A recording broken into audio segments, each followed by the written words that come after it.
it's about time that we put this 8.8 in the 65. So this is out of an Explorer. I think like a 2000 model, I think is what this came out of. We narrowed this side of it over here. Berger cleaned it up earlier. We shot some black on it. We're gonna leave the ends because we do have to do some welding. I did just come in and weld around here around the tubes. I didn't fully weld it because that's perfectly fine right there. That shouldn't slip at all. We should be good there. Like I showed you guys before in another video, we have the perches. These are heavy duty. This is off-road stuff. First things first though, we need to get this rear end out. So we're gonna go ahead and start on that. Also, I'm gonna have to get my studs out. As bad as I hate to, we gotta save those things. So I will advise you guys though, if you're on a lift and you have weight on the back of the car like this and you're removing that weight, you might want to put a stand under the front just to make sure that the car doesn't get super front heavy and then try to tip on you. All right, so this is the 8.8 install of the 65. We did order a 31 spline carrier, Ford Performance, Ford Racing, whatever you want to call it. We did order that, so that'll be in, new axle bearings, everything else. So we'll rebuild it once we get it in the car. For right now though, the big thing is getting it in the car. So let's go. Oh yeah, holy crap. Yeah, show the camera the damn comparison between, that's what we had. Those are horrible. He broke every one of them off just with a pull handle. You ain't gonna break that one off, so.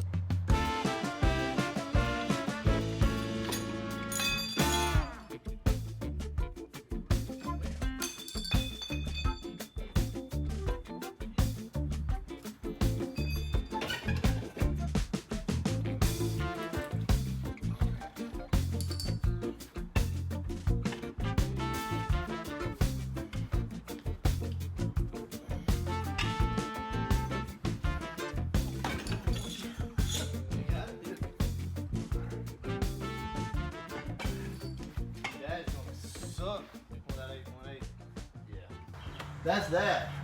Man, I tell you, I watch people all the time on YouTube change these things out, and man, they just toss them up all willy-nilly, and this shit's not easy. Just so you guys know, it's even harder on a lift, really. Probably should have done this on the ground and dropped the leaf springs, but you know. There's no way.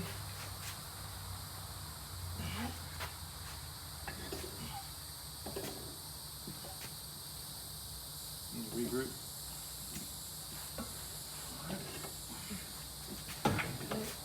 Over here. You gotta come my way. Right. Basically just like that.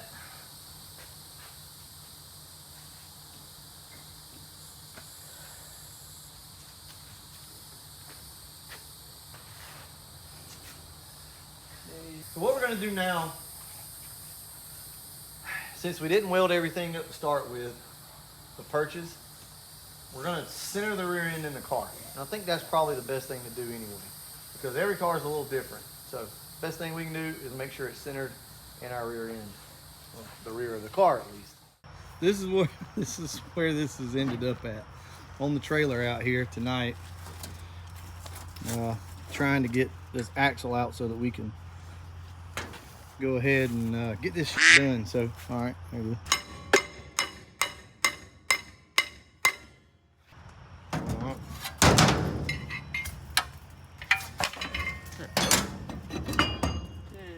Nice. Have a good time. Oh my God, Berger! What the hell? Let me go get some rags or something. Okay, we got the axle out. Let's see if this thing goes in. I hope so, because I've never really seen anybody use a sport track. So hopefully this thing isn't too short. Come on, baby. Work or we're in a mess.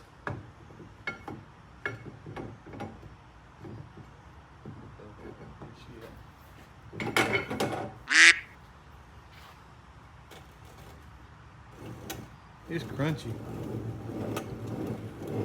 Okay, well, that works. I do want to pull that one out and the other one out and measure and make sure they're the same. Yes, we need new bearings. Anyway, Here's the deal, y'all. We're gonna go ahead, put the wheels on the car, lower it down, and get this suspension under tension, and then try to set the pinion angle. Here we are. We got the 8.8 in the car. Sorry we didn't video a lot because, well, you know, sometimes it's just that way. It's like, what time is it now? Like 1, 2, something like that in the morning? 1:30. 1:30 in the morning. So we got the rear end in.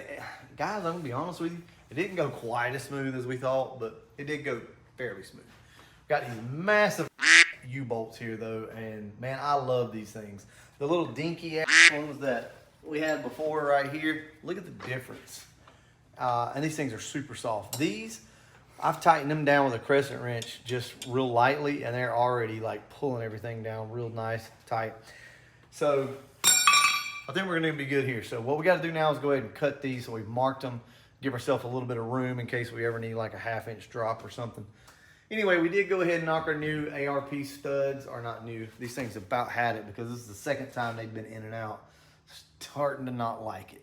But anyway, we do have our long studs in here. Now, one thing to note on this, if you're doing this pulls your rear end in like, I think 1/2 inch to the inside.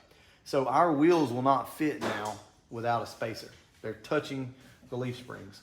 But what it does though is it gives you more this way, so you just put some spacers.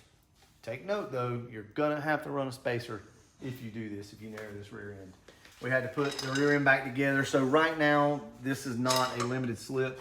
This is an open diff, and this is what it looks like. See the spider gears in there? Okay, that's an open diff. So that's what we have to work with for right now.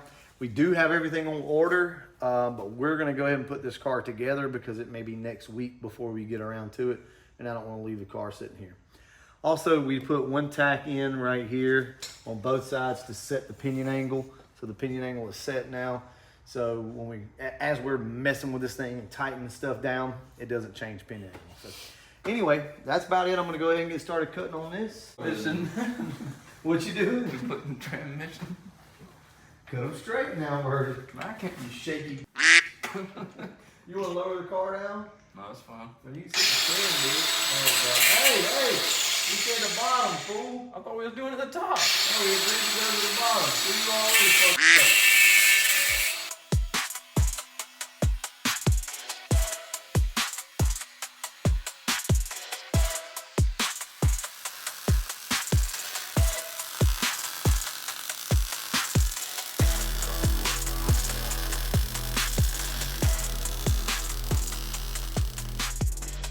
Well, there, bud. I had to adjust the heat a little bit because Yeah. this is thicker, so. Yeah, well, that's definitely not going anywhere. So I hope we got the pinion angle right. I just wake up and get the job done. I would have done a little bit better, but we'll see. Yeah, like I said before, it says the guy who called himself on fire. Yeah, you've managed to get this crooked as hell. Look at that. Well, you started it. No, I'm here trying to fix it. I had everything straight. Look, See, I that's got why you this put the side camera over on. here straight. You had to get the man to come fix it. Where? So you could film. Get him. Get him.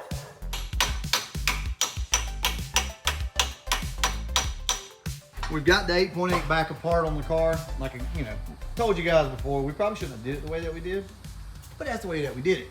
We put it all back together knowing that it was gonna have to come back apart, but we're putting all new bearings and seals. Actually, we're not putting new seals because we can't get them, but putting new bearings in, and yep, right there, 373s, baby. This car is going to love a set of 373s. All right. So with that being said, you remember I told you guys this was an open diff, right, out of an Explorer. I screwed up, got the wrong one, and didn't really look into it. So this is what an open diff looks like in an Explorer, and these are your spider gears. And these things you can actually just roll them out. We're gonna take this whole housing right here and replace it. So this is a Ford Racing center section with the carbon fiber clutches in it. It's a really good center section. This is the same thing that's in the red car, or actually no, in the poop coupe that I got from Brandon. So shout out to Brandon for hooking me up way back there with a center section. We finally used it, but I need another one now, and this is perfect. So before we go any further, let's just verify that these axles will go down in here and spline up. Yep. So we're splined up in there, so we know that these work. All right, so let's recap here. These are Explorer 31 spline axles. This is a carrier from Ford Performance. We'll need a bearing kit, so I'll put that on the screen for you guys. But this is it. This is all that you need here to make this work. Now these bearings do not have to be pressed on. They can be tapped on.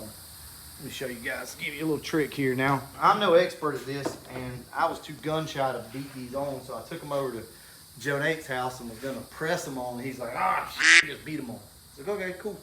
Sure enough, that's what he did, no problem. Where's the, get yourself a socket or a piece of pipe or something that'll fit right here around this bearing. And what you wanna do is make sure that it's on this, get your ass over. What you doing back there? I'm trying to show him something. It's zoomed in. Right on the inside of this bearing is gonna be your hardened lip.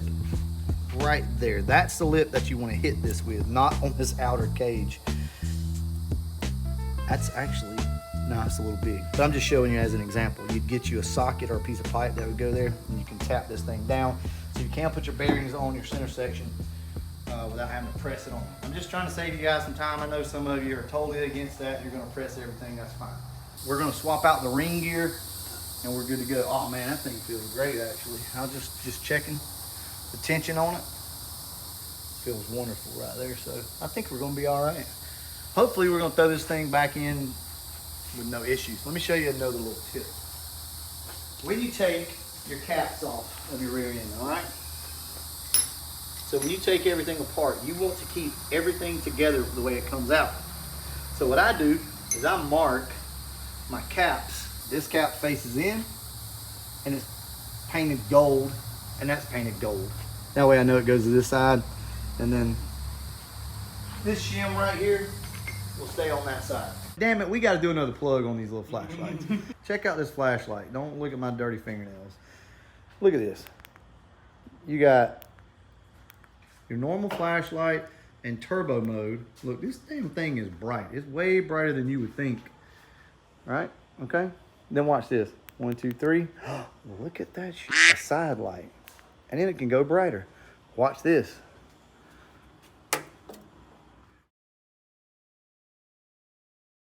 It's magnetic and sticks almost anywhere. Any way you want to stick it. Look, it'll go that way. You guys want to change it up? 1, 2. Stick it up there like that. Check. Come on now.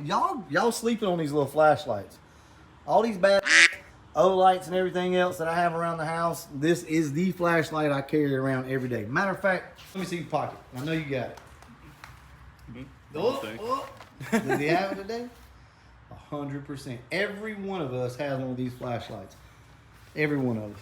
Anyway, I just thought about it, and I'm always trying to help you guys out on stuff that we use around the shop religiously, and this is one of the things that we cannot live without. That and a pocket knife. Let's see.